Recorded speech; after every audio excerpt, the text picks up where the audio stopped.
Okay, so welcome to Vibe, everyone.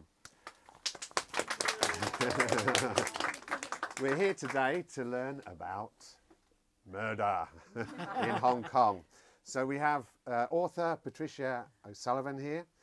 Patricia's going to talk about that for probably 45 minutes or so. We're going to start with a video that we recorded a couple of days ago, and which is actually the Mui Wo murder. So you probably, most of you will know where this happened. Hopefully you weren't there at the time.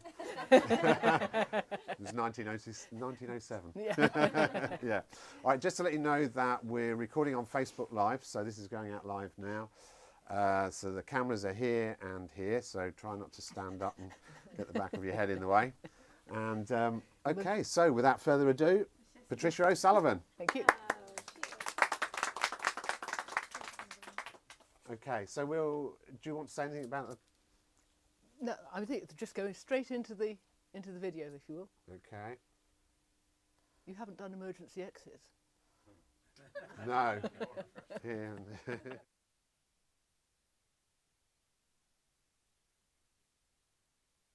I'm here at Pak Nang Hong. Many years ago this was just called Pak Nang, and it is Sunday the 25th of August 1907. It's about 10 o'clock at night. The evening was hot and it was hard to get to sleep. From the other side of the small wooden house, To Hin Chow could hear the heavy breathing of his wife, who never seemed to have any problem dropping off, whatever the weather. Had he tied the boat up properly?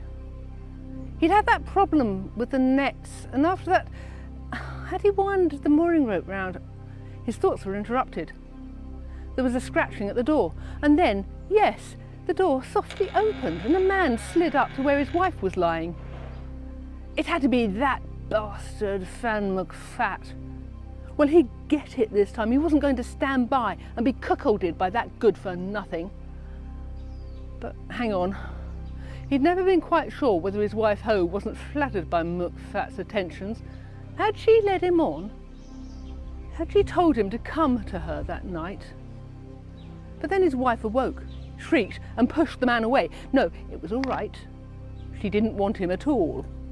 Instantly he jumped up from his bed and dragged the younger man outside, holding him tight by the queue. "You've had this coming, McFat. I'll teach you to try it on with Ho." They scuffled, but at the same time both men saw the woman, Ho Yong, stand over them, ready to bring a chopper down on McFat's head. To took the opportunity to lash McFat's feet together with a piece of rope lying at the door. Oh, it looked like Ho had hit him. There was blood flowing all right, but not a lot. Suddenly he was wrenched backwards, and McFat's brother pushed him away onto the ground. Fan McYao was on his knees, asking the injured man what was going on. McFat was holding his belly and appeared to be in great pain. They owe me some money. I saw them coming back from fishing. I came to get it," he stammered. Then he groaned, obviously in intense agony. The next minute, his body relaxed, his anguish over.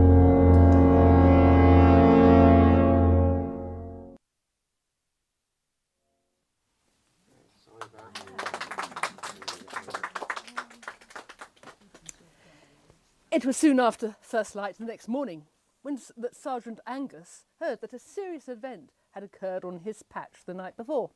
He was the European policeman posted on Chung Chau, and he and 3 Indian constables had charge of their little island, but also the eastern side of Lantau, since they were much nearer than the station at Tai O on the western coast. Fisherman To Hin Chow moored up near Angus's station to report that a robbery had taken place. The previous night, several men had rushed into his house and one had lunged at him with a dagger. He defended himself with a bedboard, he told the police. His wife had helped him capture the man, and together they'd tied his legs together. But 4 other men had got away, taking with them a $50 note and 3 $10 notes. While the sergeant listened to this, another man from that same village came in. Fan McYao had already told the station interpreter what had happened the previous evening. Then, catching sight of Toh with Sergeant Angus, he cried out, "There's the murderer! That's him!" Muk Yao had been roused from sleep by the noise outside his house, and by the light of the moon saw Ho Yong attacking his brother with a chopper, striking blows to his head and legs, while Toh had hold of him by the queue. Intervening, he was just in time to catch the man's final words. But when he turned round, Ho had thrown the chopper away and was running to the hills, and Toh was nowhere to be seen. With Toh's story now being recognised for the fabrication it undoubtedly was, Angus arrested him on suspicion of being involved in the murder of Muk Fat and locked him in the station's single cell. But had Toh really been murdered for a few dollars? Along with his constables, he followed Fan back to Pak Ngan. In Toh's house they found 3 choppers and an 18-inch bladed knife, but no sign of Ho. They also discovered a piece of queue, about 24 inches, 60 centimetres long, and a blood-soaked jacket. Muk Fat's body, though, was not where the brother had last seen it. They eventually found it, hidden beneath grass. His queue had been cut, with just a few inches of hair remaining. His legs showed signs of having been bound tightly together, and there were wounds from a blade on his head and smaller ones on his right knee. But what had killed the man? The wounds, even those to his head, didn't really appear serious enough to cause death. Angus began to make his plans. Ho would have to come back some time to get some food, so a constable was left in the house to arrest her the moment she appeared. The body would have to be taken first to Chung Chau and then by the daily steamer to the mortuary on Hong Kong Island. There was the length of queue they found. Was that the dead man's? And what did it mean? And questions needed to be asked of the neighbours if any sense was to be made of this case. Soon he learnt that Muk Fat's interest in Ho was common gossip, and by the end of the week he was ready to bring the case to the magistrate. Angus was right. Ho's attack with the chopper hadn't killed the man. He died when his hugely enlarged spleen ruptured. This was a common complaint, brought about sometimes by alcohol, but more often at this time by repeated malarial infection. There was no bruising or cuts to the abdomen, just falling heavily could easily have done the mischief. By this time, both the man and the woman had more than incriminated themselves, although they pleaded not guilty to the charge of manslaughter when the case was heard at the Supreme Court the next month. A few questions were cleared up at that hearing. With his dying breath, Muk Fat had tried to put a more respectable spin on Toh's motive for attacking him. Toh had cut the queue after Muk Fat's death, the acknowledged punishment for a man caught in adultery. The jury had little problem agreeing the verdict of manslaughter against both prisoners. Toh Hing Chau received a sentence of 3 years with hard labour, and Ho Yong, despite it being she who had been seen to wield the chopper, 18 months imprisonment. Life was very different on the islands around Hong Kong in the first years of the 20th century compared to in the town. For one thing, there were very few people. Whole islands had populations that numbered the same as crammed into a few roads in the big city. 10 years into the century, and Lantau was reckoned to have about 6,500 inhabitants, Chung Chau 4,000, and Lama rather less than 1,000, each island with about the same number of boat people, or floating population, as they were called. The British had only taken over these places at the end of the previous century, and the police presence was more to do with the focus for colonial authority, a place to pay your rents, to sort out licences, than as a centre of suppression of crime. So the island folk generally got on with their own lives, sorted out their disputes in time-honoured ways, and had few of the pressures which caused so many breaches of regulations in the city. It was often only the really serious events that came officially to the notice of the police stationed here, and the arrival of British justice didn't by any means sort everything out. Most of my cases feature women as the perpetrators or significant players, but in the next 2 cases, where it was where a woman was the victim, but they show how little could sometimes be really known and how elusive conclusive proof might be. Chung-hee and his wife, Lo Mui, lived on their boat off Lantau Island. Chung combined the professions of fisherman and priest, and in the latter role, people would come to him and ask for his prayers for family members who were ill. Sometimes these prayers were successful, other times not. The couple were on friendly terms with Leung Xing and his family and often moored their boats close to each other. It was a sadness that Leung's daughter-in-law and son had both died of illnesses in the last couple of years, despite Chung's prayers for them. Just a short time ago, they had asked him to pray for their poorly baby son, but the infant had recently died too. It was a really dark night when Chung and Lo heard their neighbour announce his presence on their boat. It appeared that Leung wanted more prayers said, and they'd brought friends from another boat along too. The recitation of prayers started, but Chung didn't get far before he was struck over the head from behind. Dazed, he tried to fend off the blows that kept coming. He saw the glint of a chopper, but then another punch to his head knocked him out for a time. As he came round, he heard the men whispering and realised that they thought he was dead. Better lie still. Would they go now? But no, they went for his wife, who started screaming. They carried her to Leung's junk. Chung tried to move, but could hardly lift his head, and just caught sight of them slinging low between them, and then the splash as they threw her overboard. "She won't sink!" one of them yelled. "Here, use this pole, push her down," replied the other. Chung struggled to raise himself, but his body didn't seem to work. The men were coming back. Chung laid still and tried not to breathe. The single kerosene lamp didn't give much light. Would they believe he was dead?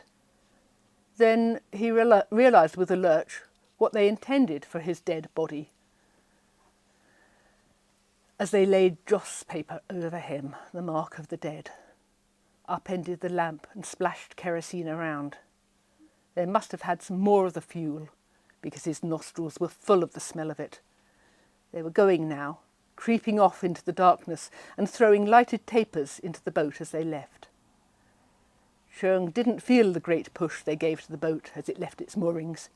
Maybe he passed out again, for when he came to, the boat was being carried by the currents. It was the smell of fire that really roused him, and this time he found he could, gingerly at first, raise himself a little. But there wasn't too much fire. Maybe there hadn't been as much kerosene as it seemed. And using a bowl, he was able to scoop water from over the side of the boat and gradually extinguish the flames and dampen down the smouldering embers. He didn't remember much of that night. It was morning light when he awoke to feel his boat being pulled by a grappling hook. A larger fishing boat was investigating this half-burnt wreck, and were astonished to find a man alive in it. Chung was fortunate. Although his boat had drifted a long way on the currents, it had stayed close to the shore, and the fishing vessel towed it to the police station in Taitan Bay, where he told his story. It took the police many weeks to assemble the facts.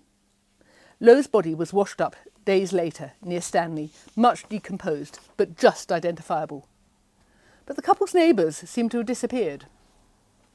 The break came when an astute police officer queried the application for a fishing licence in Junk Bay off Kowloon.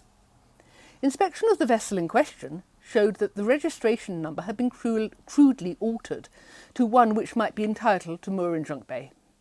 It then turned out that it was originally registered at Lama, and that licence still had some months to run. Suspicions were thus aroused, and when it was realised that the boat's owner was Leung Xing, the man wanted in connection with the alleged murder of Lo Mui Lun, he was brought in, although he was initially trying to give an alibi, or an alias, I should say. Sorry. When the case came to the Supreme Court, despite the Attorney General's graphic description of the crime and the testimony of Chung-hee, the jury were not satisfied. With little corroborative evidence, the case rested so heavily on Chung's account that they were not prepared to convict Leung Xing, and he was acquitted. To my knowledge, no one else was ever charged with Lo Mui Lun's murder.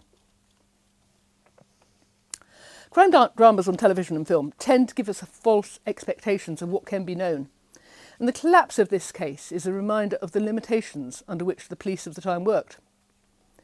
The next story, another with a male protagonist, Tae Choi Shing, takes place 9 years later, in 1919. By now, Hong Kong had more streets and buildings lit by electric light, roads better constructed, and cars were more commonplace. But on the islands, life continued much as it had done for decades, centuries almost. Chung Chau's waterfront was full of little shops, trading the produce of the sea, and it was only in the street behind that the village proper began. As in many villages, everybody knew everybody else. This is Tae Choi Shing's story. It had been hard to get work that autumn. Fishing boats had often come in with only a part load, and handlers like myself were jostling to get hired and to unload the fish and take it to pack in warehouses. I hadn't had more than one meal a day, if that, and I don't know how long. My mate, Lau Chung, agreed that we'd have to get some food sometime. And from somewhere.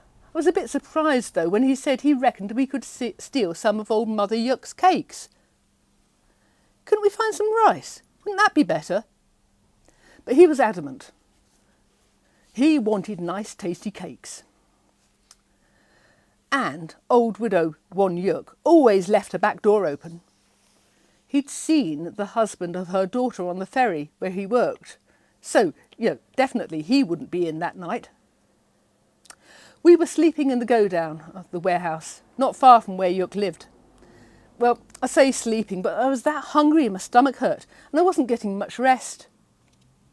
When everything was really quiet and dark, Chung decided that we should go. Take a knife for self-defence. Are you mad? We're not going to rob people of their jewellery and their clothes. We're only going for cakes. Why do we need knives? That's just asking for trouble. But as usual, Chung overruled me.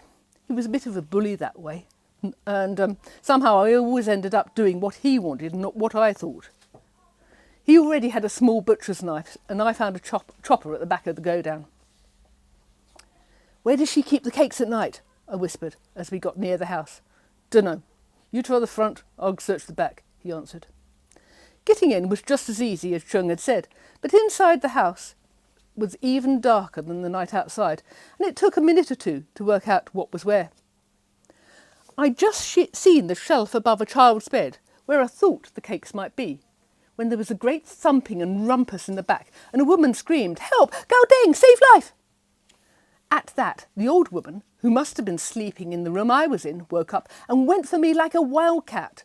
She was beating me and pummelling away with her fists, and I swear that I never meant to hurt her, but I was still holding the chopper, and when she suddenly stopped, I realised that it must have caught her. It looked like she'd got a pretty bad cut on her shoulder. Well, the next thing I remember was that Lao Sheng grabbed me by the sleeve and dragged me out of the door. What happened? I asked. No cakes there, he just grunted again. I headed back to the warehouse, but after a bit Chung said he was going to try his luck somewhere else. Well, you can go without me. I shoved the chopper under my bed and crashed out. When I woke up, the go-down was already busy. It occurred to me that I hadn't seen Chung's knife again. Had he left it in Won Yuk's house? That would be pretty stupid. Oh my God, I hope he hadn't used it. Was that what the screaming was about? And the more I thought about it, the more likely it seemed that Chung had done something to little Yun Mui, Won Yuk's young married daughter. Oh, I should have gone in and seen. This was what all that cake nonsense was about. What a fool I was. Lao Chung was probably forcing himself on the girl and just wanted a cat's paw, a fool like me, to take the blame if anything went wrong. Now, I couldn't put the chopper back without being seen, so I thought it better wait till the next night. Well, it couldn't wait, as it turned out. I was still sitting on my bed space, and someone had just told me that Mui Wo had just had her throat slit that night, when those interfering policemen that worked for the British came in and told us all to stay still. One of them came straight up to me and told me to stand up, then rummaged under my bed and brought out the chopper. From then on, it was all a bit of a blur.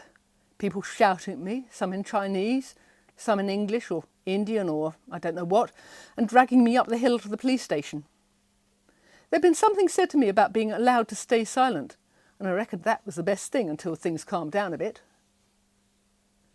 Later, I told the English sergeant over and over that I hadn't done it.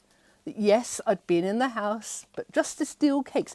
And yes, I knew I'd injured one yuk, but that was a complete accident.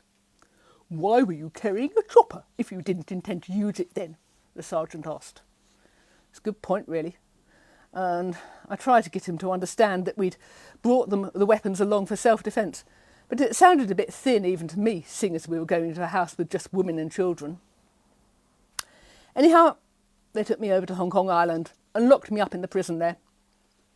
They said that, since I hadn't been sentenced yet, it was a bit better than the regular prison, with more food and the like. Well, in that case, I thought I'd do myself in if I'm given a long sentence. What I've seen of it is pretty awful. And the food. I prefer being hungry on Chung Chau than fed in this place. But the thing that gets to me most is the stench. I've been to Hong Kong a couple of times, and I've often gagged at the smells there. Just too many people, I suppose, all chopping up meat and keeping pigs under their houses. In Chung Chau, there's fish smells, of course, but you'd expect that by the sea.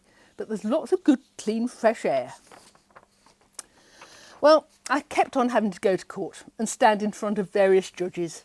There was this lawyer fella who came to see me a couple of times, but whether he was a bit thick or whether he just couldn't be bothered, I don't know. But I could never make him understand what had happened. He kept on at how I'd attacked the old woman and how I must have known what Chung was up to. I think he just wanted to get the whole thing over. And by the end of it, in and out of those cells, up and down in court, so did I. One thing, though, I did manage to get them to understand was about poor Muk Tao. He's a fisherman. I grew up with him, actually. And I don't know why, but the police had decided that he was the second guy involved. Of course, they'd not got hold of Lau Chung. He's a slippery bloke, and he'd disappeared that night, I guess. But as I say, the police had the idea that Muk Tao was involved, probably because he used to lodge with old Mother Yuk. A whole month they had him in prison, and the poor guy had never even been near the house. He'd been out on the boats almost the whole night. Would you believe that even when two people who hadn't been allowed to talk to each other told the judge fellow exactly where Muk was all the time, they still held him because 7-year-old boy said that he'd seen him in the house that night. I think it's 7 weeks I've been here now. Yesterday they had the big trial. The lawyer said it was the one where they'd decide what would happen, and I'd have to go to a place in the town. That was the only good thing that's happened, really. I went there in this motor van. I've not been in any of these new motor cars before, and I'd really like to have found out how it worked. Well, at this court, it wasn't just the judge who did the deciding, but a bunch of ordinary people. They didn't look ordinary to me. All smart guilo types. A couple of blokes who could have been from Macau, but I'd say they were the only ones that understood Chinese. They went through it again and made the usual muddles of it. Then the judge said that it didn't matter that I didn't do the actual killing of poor little Yun Mu. I helped Chung. They didn't have him, so I had to be guilty. Apparently, these ordinary people thought so too. And the judge put on a black cap. That's it then. So now I'm just back in this cell waiting. Never will find out how those motor cars work. I might have told you a complete pack of lies. Or maybe not. I don't know. There were hints of this other scenario, that both men had been in Yun Mui's cubicle, trying to persuade her to be a prostitute, or perhaps trying to rape her, but she refused or fought them off. That appears as a motive just once in the numerous court proceedings. But might it be more likely? The jury were very ready to accept Tai Choi Shing's guilt. Where does the truth lie? I don't think we'll ever know. Now we take to the waters outside Aberdeen. So, sorry, not exactly an island story, but one that pushes this unknowable element of so many of these cases to the extreme. And we're back to a female protagonist. One morning, late in 1923, an elderly couple, Wong Tai-hei and Chan Pak, were overheard having a heated argument in a boat builder's yard in Aberdeen. The daughter and her fiancé were also there, but they don't seem to have been joining in the row, which was about who was going to pay the last instalment on a boat for the two women. It appeared that, although married, the man lived on a separate sampan to his wife and daughter. Eventually, they took their argument down to the police station, but received short shrift there, being told that the police weren't there to sort out domestic quarrels. The next morning, a sudden storm came up and Signal 5 was hurriedly hoisted, with all the small craft making just quickly for the typhoon shelters. A gardener working outside his mat shed by the shore heard cries of "Gao Meng, save life!" Assuming it was a boat in trouble in the storm, he looked out across the channel towards the island of Apli Chow. To his surprise, he saw a man struggling in the water and a rowing boat pulling away from him, apparently ignoring his cries. Acting quickly, the gardener pushed his boat into the harbour and rowed out. Before he'd got far, he saw the other boat return to the man in the water. But to his astonishment, rather than help him, two of the three in the boat pushed him further down with an oar and a pole before rowing off again. The gardener, realising that the victim must by now be dead, started off in pursuit of the group, hailing another boatman to help him. These two caught up with the rowing boat and blocked its way, and they managed to get the attention of the water police. Chan's explanation was that she was fed up with having no life with her husband. Her prospective son-in-law, Wun Yuk, explained that the old woman had told them that she'd been hit by her husband and that he once nearly killed her. She had asked him to help her get rid of him, and believing what she said and being in love with her daughter, he'd agreed. But he'd not pushed the man overboard, as the gardener had later stated, nor had he pushed the man down into the water. He'd fought with the old man, who'd lost his balance and accidentally fallen into the water, but he had no part in the drowning. That been the action of Chan alone, pushing him down and holding him under with an oar. The trouble for us, and for the legal profession trying to represent Wong and Chan at court, was that there was very little further material with which to work. The defence lawyer was able to suggest that Wong wanted to murder Wong wanted to murder the old man, he could have found a much easier way of doing it. Hong Kong was almost awash with handguns at the time. And as for the guilt of the woman, well, the whole thing rested on the evidence of the gardener, who, he submitted, was an elderly man whose eyesight might well be faulty. It took the jury only 15 minutes to come back with the guilty verdicts for Chan and Wong to the charge of wilful murder. Until that time, the few women in Hong Kong who had been found guilty of a capital charge had been pregnant. Their sentence had been postponed until the birth of the child. English law does not permit the destruction of an innocent unborn life, and, as usually happened in England, after the birth, the punishment would be quietly commuted into a life sentence. But there was no such reprieve for Chan Pak, and when she was taken, singing loudly, to the prison gallows on the 28th of November 1923, along with Won Yuk, she was the first woman to be executed under the British administration. Back to the islands. I'm sorry I haven't a nice juicy Lantau murder for you to end with. I think the island folk here were just too law-abiding, more tolerant of one another. Anyhow, for the final story, we've moved on to 1926 and to a little hut on the southern edge of Chung Chau Harbour. 17-year-old Lin Heung had got it all planned out with a boyfriend. On Wednesday night, they'd get rid of old Granny and make out there'd been a break-in and the robbers had killed the woman. Boyfriend Yip Chow would slip away up the hill and he'd take some of the old girl's jewellery so it would look like a robbery. Then Lin could raise the alarm. After that, everybody would be sorry for her. She and Yip would be able to live in their house without that old woman always complaining about him and making her work all the time. On Tuesday, they'd made the last-minute plans. Lin opened the door for Yip and he slipped in the two-roomed hut.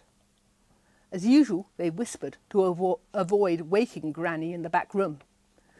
But Yip had got cold feet, and soon they were arguing, not whispering, until a voice rang out from behind them. Swift as a dart, Lin slid into the bed beside the old woman and stroked her hair. "Shush, Granny, don't worry. You've been dreaming. You woke me up with your dreams. Back to sleep now." She'd have to wait a good time to make sure the old lady was really asleep before she could go back to Yip. She just hoped that he'd have the sense to stay quiet in the next room. Lin was cross with him. Why was he making problems now when they'd sorted it all out? He was afraid. That was it. She'd have to reassure him now, she supposed. However, when she returned to the front room, Yip had gone. Perhaps it was for the best. She'd see him the next day and sort it all out then. On Wednesday, Granny kept her very busy, chopping firewood and scrubbing an old pan out. Lin thought she was punishing her. Certainly the old woman kept looking at her very suspiciously. She didn't even mention hearing noises the previous night, Lin noticed, which made the girl uncomfortable and wary. And she didn't see her boyfriend at all the day. But she tried to persuade herself that he'd show up at the night just as they'd planned.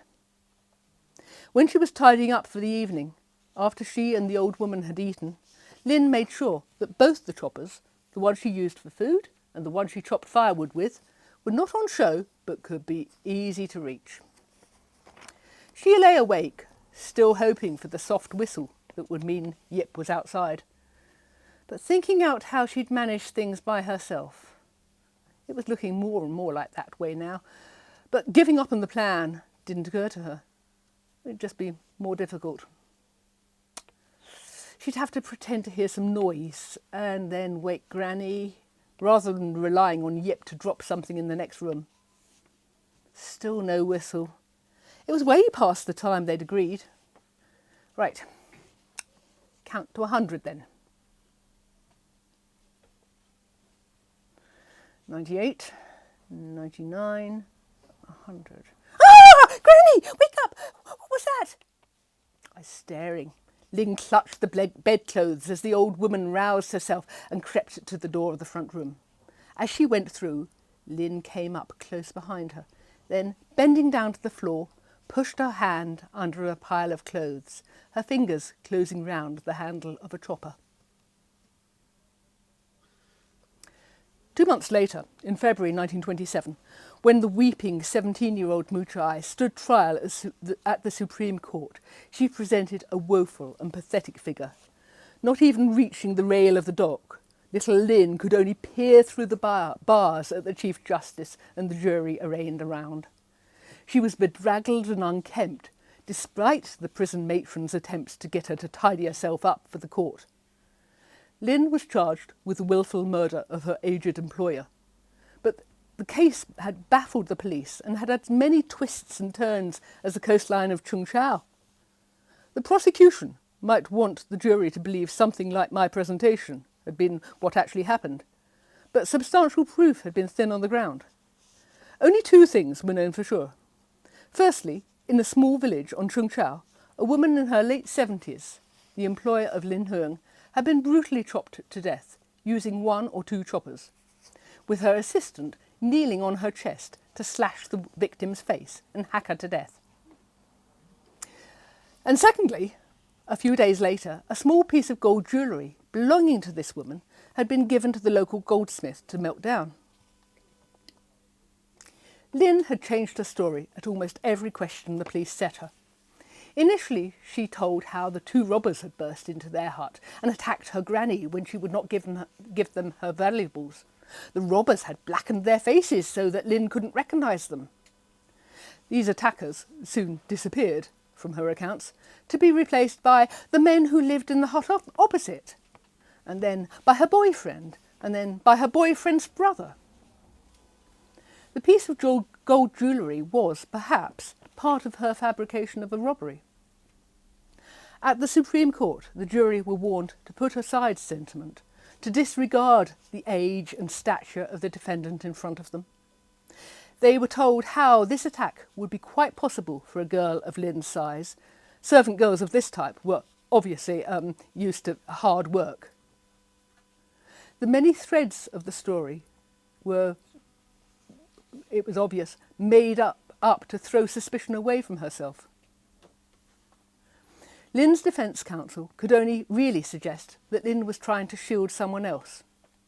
In his summing up, the Chief Justice concluded that the only reasonable conclusion seemed to be that 2 choppers had been used in this attack, implying, I believe, that one had been in the hands of Lynn.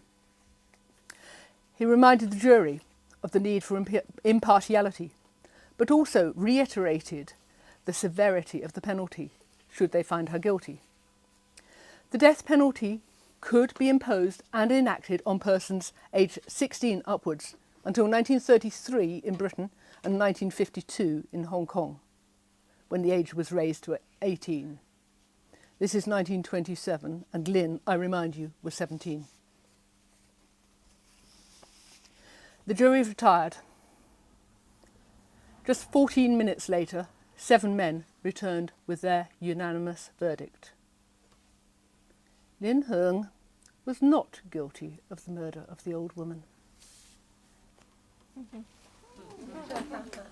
Excellent. Very good, very good. I wonder if we take a few questions? Yeah. Okay, so just raise your hand if you've got a question and I'll bring the mic over and we'll go from there. You mentioned that You mentioned that Hong Kong had a lot of guns. Where did the guns come in from? Do you happen to know? From the north. From the north. I mean, this time China was a melting pot, and guns were fabricated in China, but they were also imported from America, who didn't mind really where they sold the guns to. Yeah. It must have come from the war years before. Well, yeah, to a certain extent, but I mean, there hadn't been a lot of action in this part of the world. So, I mean, they'd come from, you know, the various engagements that China had with, and the Chinese, the various parties within China had between themselves. The year you're talking is 46, right? 26. Oh, 26, yeah. Sorry. Yeah. No, this is all very much pre-Second World War. Yeah. So it will be the revolution between the nationalists and the communists. Yeah, that's it. That That's time. it. That's And part that's of it. normally the north, mid to north. Yeah, but they all guns flow down. Guns flow down like water, I think. Yeah. Yeah. Okay, any other questions? Anyone? So, when I see like the history of murder in Hong Kong, normally it's somebody looking for profit or revenge. Is there any evidence in this era you're talking about of a early Hong Kong serial killer? Interesting. The mind works. I haven't come across one. I mean, I have been looking at women committing crime, but obviously I've read a lot of murders, but I haven't come across any. I mean, I tell you, I mean, the nearest I've got is a woman, and she, she's a woman who is obviously really quite disturbed, and had quite a bad situation. In 1940, she, in the heat of one night, chopped her husband's concubine to death with, I think it's Crime of passion. 67, not really, 67 chops. That's, you're beyond passion then. I would say Just making sure. And she probably also had killed, chopped to death his mother and a younger son. Yeah. So that's 3 murders. She was the second and last woman to be hung in Hong Kong under the British administration. Yeah. Okay. Don't worry, you won't bite. glad to hear that. You have to swallow it. Yeah, exactly. 2 questions. Serial murderers are people who do premeditated murders, Yeah. often without provocation and often, total strangers. That's one question. Number 2, are you pulling out your information from files somewhere? Well, okay, so serial murders, well, I as I say, I really concentrate on the period before Second World War. I haven't found any of that, but there again, I haven't been looking for that because I have been looking for women who commit crimes, and women committing murders are rare anyhow. Well, at that time, I think women are very suppressed. So Well, yeah, there's also, I mean, it's like that lady who killed that entire family, Yeah. I mean, they're all related somehow. It's mostly about poverty and powerlessness when women commit any sort of crime at the time. The source for my information has mostly been through the newspapers of the time.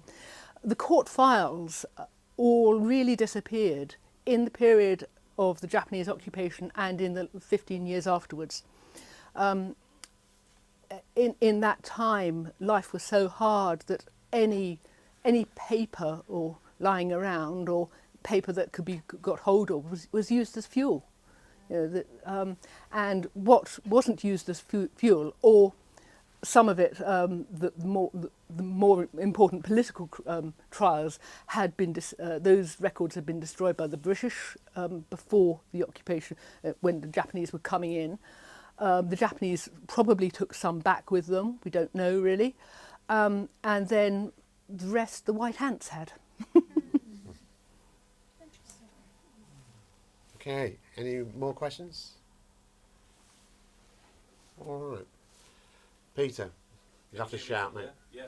I imagine most of the crimes you found were committed by local Chinese women, but did you find any committed by foreign women living in Hong Kong at the time? Well, crimes in general, yes, certainly. I mean, there's a couple of murders which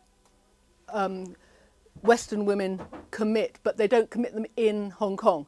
So Edith Carew, who was a socialite who murdered her husband in Yokohama, actually came to Hong Kong to serve her sentence because there wasn't a British-run female prison anywhere else on the China coast other than in Hong Kong. She ended up, although they had to send her back to Britain because her health was going to break down. The prison at that point was so horrendous that a Western woman wouldn't survive, I mean, apparently Chinese women were made of stronger stuff. Women committing other crimes, yeah, I mean, there were a surprising number of European prostitutes in Hong Kong in the 1870s and 1880s. And unlike the brothel slaves of the Chinese brothel slaves, who were slaves rather than, it's really quite wrong to call them prostitutes because they had no independence of action. These prostitutes, they were, their sisters were on the streets in London and they got into trouble, mainly because when they were, got hold of some drink, some strong liquor, and they did. And so they were a pain in the neck. Yeah. Okay, I get the last question then. So, you've written 2 books, Women, Crime and the Courts, 1841 to 1941. And before that you wrote Policing Hong Kong and Irish History. Do you have any plans to write any others? My granddad. This is what this is all about. Granddad and grandma. Yeah, they were. So I have a long police history family. Yes. Right. Yeah. The next one is back to the police, but also slightly broader Hong Kong, and it's Hong Kong in the First World War, which no one ever writes about, and particularly the policemen who went to fight in Europe from here, but also what happens back in Hong Kong during that time. Okay. All right, well, it just remains for me to say, Patricia O'Sullivan, thank you very much for coming today. Great job.